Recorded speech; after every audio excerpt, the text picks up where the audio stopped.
Good afternoon students, आप सभी का स्वागत है आपका अपने YouTube channel maths for academy में। आज हम आपके लिए लेकर आए हैं कक्षा 9th की गणित विषय की वर्कशीट नंबर 71, तिथि 23 दिसंबर 2020 के लिए वर्कशीट आई है।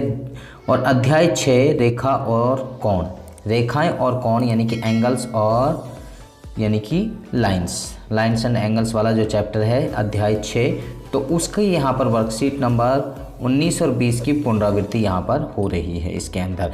तो क्या क्या चीज़ इसके अंदर आई है तो हम आपके लिए बताते हैं और किस तरीके के सवाल हैं, और ये सवाल पूछे भी जाते हैं एक नंबर में। तो इन सवालों को सभी बच्चे अच्छी तरीके से ध्यान से सुन लें और ध्यान से समझ लें।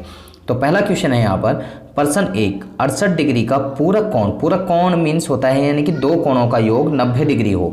तो 68 में क्या जोड़ा जाए कि 90 हो जाए, तो यानी कि 22 डिग्री हमें जोड़ना पड़ेगा, तो वो 90 डिग्री हो जाएगा। तो यहाँ पर 22 डिग्री इसका आंसर होगा। दूसरा क्वेश्चन है, दो कोण संपूरक कोण कहलाते हैं यदि उनका योग 180 डिग्री हो। अगर 180 डिग्री है उनका योग तो संपूरक कोण कहलाएगा। आगे तीसरा सवाल है, तीसरा सवाल दी गई आकृति से निम्न प्रश्नों का उत्तर दीजिए। ये आकृति है आपके सामने, इसके अनुसार हमें उत्तर देना है। पहला क्वेश्चन है कि कोण 4 का संगत कोण यानी कि कॉरस्पॉन्डिंग एंगल हमें बताना है। तो कोण 4 का कॉरस्पॉन्डिंग एंगल 8 होगा, तो कोण 8 इसका कॉरस्पॉन्डिंग। और दूसरा क्वेश्चन इसका तीसरे का, कोण 5 का अंत्य एकांतर यानी कि इंटीरियर जो अल्टरनेट एंगल है वो हमें बताना है। तो 5 का अल्टरनेट एंगल है 3, इंटीरियर अल्टरनेट एंगल 3 है। आगे सी, एंगल 2 का शीर्षाभिमुखी कोण ज्ञात कीजिए, यानी कि वर्टिकली अपोजिट एंगल हमें बताना है 2 का। तो 2 का वर्टिकली अपोजिट एंगल 4 होगा। यहाँ पर एंगल 7 का संपूरक कोण ज्ञात कीजिए।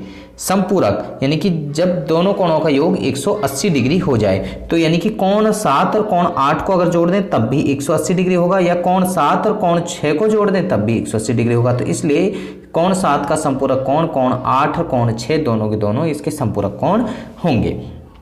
आगे यहाँ पर क्वेश्चन नंबर 4 है, दी गई आकृति में यदि ABCD के समानांतर है, यानी कि ये रेखा इसके समानांतर है और ये रेखा इसके, यानी कि तीनों की तीनों ये यानी कि ABCD और EF तीनों समानांतर हैं।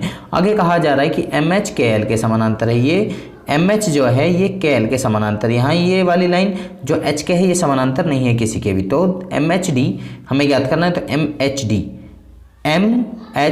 यानी कि एंगल कितना होगा, ये एंगल होगा हमारा 120 डिग्री, क्योंकि ये 60 डिग्री है तो दोनों कोणों के योग इनका 180 डिग्री होता है, तो ये होगा हमारा यहाँ से यहाँ तक 120 डिग्री।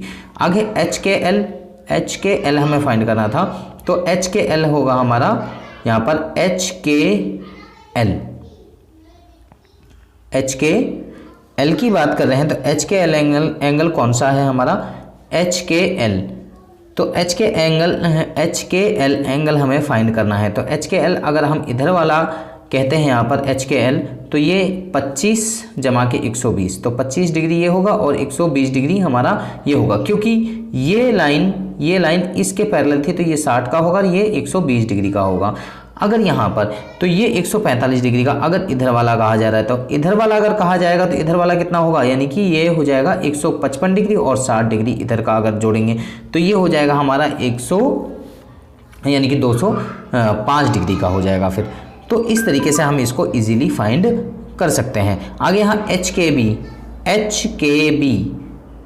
की बात की जा रही, तो HKB कौन सा एंगल है, तो मैं आपको यहाँ पर दिखा देता हूँ, ये थोड़ा सा मिटा देते हैं। HKB, तो HKB ये वाला एंगल फाइंड करने के लिए कहा जा रहा है, तो ये एंगल कितना है, तो ये एंगल 155 डिग्री होगा, क्योंकि ये 25 डिग्री है और 180 में से 25 डिग्री को अगर घटा देंगे तो ये एंगल हमारा फाइंड हो जाएगा कितना, 155 डिग्री हमारा आ जाएगा। अगला क्वेश्चन है क्वेश्चन नंबर 5। क्वेश्चन नंबर 5 में क्या है दिया गया है, दी गई आकृति में यहाँ पर ABCD के लाइन जो है AB लाइन CD लाइन के पैरेलल है और EFDQ के ये लाइन इसके पैरेलल है यानी कि समानांतर है। तो एंगल PDQ, तो PDQ ये एंगल फाइंड करना है, तो ये एंगल कितने का होगा, ये अगर यहाँ पर आप देख सकते हैं तीनों एंगल्स का सम अगर आप देखते हैं तो ये 78 है, ये 68 निकल के आएगा और ये 34, क्योंकि ये 34 है तो ये भी 34 होगा क्योंकि ये लाइन इसके समानांतर है। ये 34 है तो तीनों को अगर हम यहाँ पे तीनों को जोड़ देते हैं यहाँ पर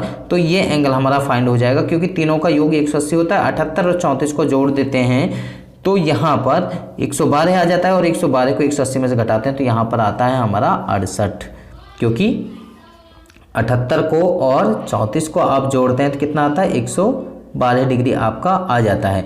और फिर इनको आप 180 में से माइनस कर देंगे तो आपका आ जाएगा 68 डिग्री।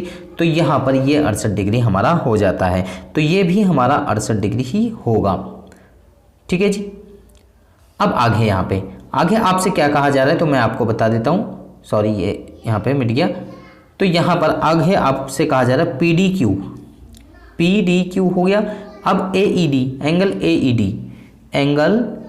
AE और D, तो एंगल AED ये कितना है, ये हमने अभी आपको बताया कि ये 34 है तो ये भी 34 ही होगा, तो ये 34 डिग्री। DEF, तो DEF ये वाला एंगल होगा हमारा, ये वाला एंगल, तो DEF हमारा 68 डिग्री हो गया। आगे यहाँ पर कहा जा रहा है कि एंगल AEB मीन्स यानी कि पूरी स्ट्रेट लाइन, AEB मीन्स यानी कि 180 डिग्री ये हमारा होगा। तो कोविड के संदर्भ में उचित व्यवहार संबंधी कैब संदेश आपको दिया जा रहा है। कोविड-19 के विरुद्ध लड़ाई में सुरक्षित रहने के लिए मास्क अवश्य पहने, तो सभी बच्चे इसका पालन अवश्य करें। तो मुझे लगता है कि ये जो सवाल है सभी बच्चों को समझ में आ गए हैं। अगर आपको समझ में आ गया है तो आप हमारी वीडियो को लाइक करें, शेयर करें, कमेंट करें, और इसके साथ में अगर आप अभी तक हमारे चैनल पर नए हैं तो आप हमारे चैनल को सब्सक्राइब कीजिए और इसके साथ में बेल आइकन को जरूर प्रेस करें ताकि आपको आने वाली हर वर्कशीट की अपडेशन साथ के साथ में मिलती रहे। तो आप बच्चे हमारे साथ में बन रहे हैं हमारी नेक्स्ट वीडियो तक। आप सब बच्चों का इस वीडियो को देखने के लिए धन्यवाद।